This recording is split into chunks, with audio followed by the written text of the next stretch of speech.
It's the Slam Dunk. Now, I don't know if you've seen the fuss over Taylor Swift and Aussie, but it seems that she can't put one foot in front of the other without the snappers, the paparazzi, clicking and filming her every step. If she wore a hat, where was it from? A dress, where's that from? Some pants? Whose are those? What did she eat? Oh, look at this. It's Taylor Mania, and she's a true global megastar. There's no doubt about it. Australia's cashing in. It's such a really big deal. Concerts of 94,000 people in Melbourne, sold out once, twice, three times. In Sydney, Sydney only put on 80,000 into one stadium. Oh, they couldn't get to 90. Massive, isn't it? The fact is, they had Taylor and we didn't. They packed their stadiums, we didn't. They had Taylor Swift. They had the fans. Meanwhile, tonight at Eden Park, we would get arguably one of the world's biggest prats and arguably one of the world's most unpopular acts in cricketer David Warner. I'm not kidding, he's there tonight. And we need to stop and consider why we missed out on Taylor Swift. Would she have come here? The answer is sure, if she could. But we put up the barriers. We have a history of grabbing defeat from the jaws of, these victories. And we can't afford to give people like Taylor and even the America's Cup crew any excuse to take their acts elsewhere. And there's not much of an excuse and they're gone. We can't afford to stuff this up.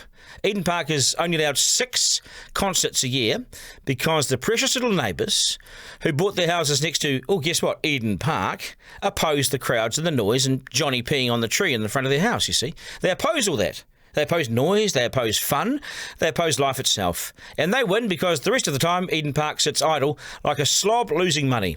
All that potential money to be made, fun to be had, hotels, dining out, taxis, rental cars, all lost because instead we're pandering to a few noisy Karens when we should be giving them a hire truck to move away and don't come back no more.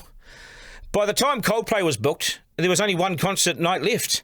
And Taylor can't come all this way and relocate for one night. She's too big for that. The laws don't even allow Eden Park to seek extra concert nights as one-offs. It's too rigid and not fit for purpose. And it's our problem because these are our rules, not Taylor Swift's. These are our rules. We blocked her. So let's rewrite these rules and put showbiz first for a change. Businesses will thank us. And boy, we need a few events right now to keep us happy, to cheer us up, I would have thought. But there's no point in having a half-assed, half-open Eden Park if the Blues are the main headline act. If they're the main headline act, then God help us all.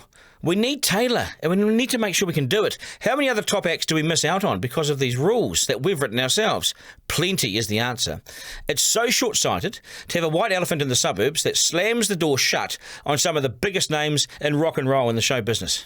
It's just simply silly. If this continues, my support for the downtown stadium that's been floated becomes unequivocal. And my suggestion for the neighbours at Eden Park, if they lose that Eden Park there and something must be put there, build the biggest Kaingaora housing development possible and plonk it in the space left by Eden Park. There we go. No more concerts, but plenty of drama every night.